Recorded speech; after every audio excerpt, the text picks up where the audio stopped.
வணக்கம் நண்பர்களே, நாம் இன்றைக்கி இந்த வீடியோவில் என்ன ஒரு முக்கியமான தகவலை பற்றி தெரிஞ்சுக்க போகிறோம் அப்படின்னு சொல்லிட்டு பார்த்தீங்கன்னா, இன்றைக்கி தாவேகா குறைஞ்சது 110 சீட்டு வின் பண்ணி இன்றைக்கி தனிப்பெரும்பான்மையில் இன்றைக்கி ஆட்சி அமைக்கிறது உறுதியான இந்த நிலைமையில் அவங்களுக்கு நிறைய பிரபலங்கள், திரைப்பிரபலங்கள், அது மட்டும் இல்லாமல் மோடி, ராகுல் காந்தி அப்படின்னு சொல்லிட்டு நிறைய பெரிய பெரிய தலைவர்கள் இன்றைக்கி அவர் வாழ்த்துக்கள் தெரிவிச்சிட்டு வராங்க. இந்த நிலையில் இன்றைக்கி மு.க. ஸ்டாலின்லேருந்து எடப்பாடி பழனிசாமியிலேருந்து எல்லா தலைவர்களுமே இன்றைக்கி தாவேகா அப்படிங்கிற ஒரு தனிப்பெரும்பான்மை கட்சிக்கு தங்களுடைய வாழ்த்துக்களை இன்றைக்கி தெரிவிச்சிட்டு வர வகையில் இன்றைக்கி நம்ம அஜித்குமார் சொன்ன விஷயங்கள் தான் இன்றைக்கி சமூக வலைதளங்களில் மிகவும் பரபரப்பான ஒரு விஷயமா போயிட்டுருக்கு. அவர் என்ன சொன்னார் அப்படிங்கிறத தான் நாம் இந்த வீடியோவில் டீட்டெயிலாக பார்க்க போகிறோம். வீடியோக்குள்ளே போகிறதுக்கு முன்னாடி நீங்கள் நம்ம சேனலுக்கு புதியவராக இருந்தால் மறக்காம நம்ம சிபி ட்ரெண்டிங்கை சப்ஸ்கிரைப் பண்ணி ஃபாலோ பண்ணிக்கோங்க. வாங்க வீடியோக்குள்ளே போகலாம்.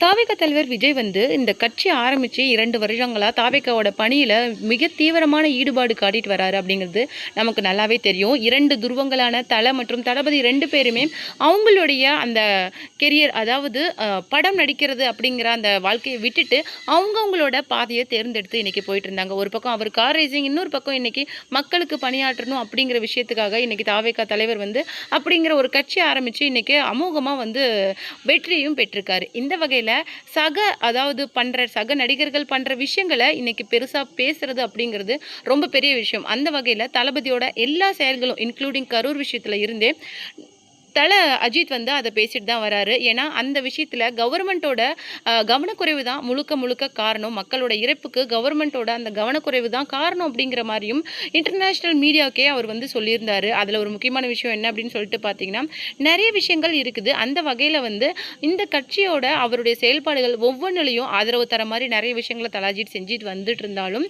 ஓட் பண்ணுற அந்த ஏப்ரல் 23 அவர் ட்ரெஸ் கோட் ஃபாலோ பண்ணினது, அது மட்டும் இல்லாமல் நீட் டு சேஞ்ச் அப்படிங்கிற மாதிரி சொன்னது, ஹிண்ட் கொடுத்தது அப்படின்னு சொல்லிட்டு நிறைய விஷயங்கள் அவர் இன்னைக்கு தாவேகா தலைவர் விஜய்க்கு ஆதரவாக பண்ணியிருக்காரு. அதை விட ஒரு முக்கியமான விஷயம் என்ன அப்படின்னு சொல்லிட்டு பார்த்தீங்கன்னா, ஓட்டிங் அன்னைக்கு ஒரு ட்ரெஸ் கோடை நிறைய சின்னத்திரை செலிபிரிட்டிஸாக இருக்கட்டும், வெளித்திரை செலிபிரிட்டிஸாக இருக்கட்டும், ஈவன் தலை அஜித்தே ஃபாலோ பண்ணினது அப்படிங்கிறது ரொம்ப பெரிய விஷயமா பார்க்கப்படுது. அந்த வகையில் இப்போ வெற்றி பெற்றிருக்கிற தாவேகா தலைவர் விஜய்க்கு வாழ்த்து தெரிவிச்சிருக்கிற அஜித்குமார் என்ன சொல்லியிருக்காரு அப்படின்னு சொல்லிட்டு பார்த்தீங்கன்னா, எனக்கு ரொம்ப சந்தோஷமாக இருக்குது.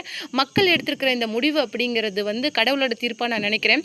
ஒரு நல்ல தலைவன் இன்று ஒரு நல்ல நடிகன், இன்று நல்ல தலைவன், மக்கள் வழியில் நல்லா செயல்படுவார், நல்ல தலைவனாக இருப்பார், பொறுப்புள்ள மனிதனாக இருப்பார் அப்படிங்கிற மாதிரி வாழ்த்துக்களை சுருக்கமாக சொல்லியிருக்காரு. அவர் சொன்ன இந்த விஷயங்கள் தான் இன்றைக்கி சமூக வலைதளங்களை வேகமாக பரவிட்டு இருந்தாலும் இன்றைக்கி தளபதி ரசிகர்களையும் இந்த விஷயம் ஒன்றிணைச்சிருக்கு அப்படின்னே சொல்லலாம். இதை பற்றி நீங்கள் என்ன நினைக்கிறீங்க அப்படிங்கிற உங்களுடைய கருத்துக்களை மறக்காமல் நம்மளுடைய கமெண்ட் பாக்ஸில் கொடுத்துருங்க.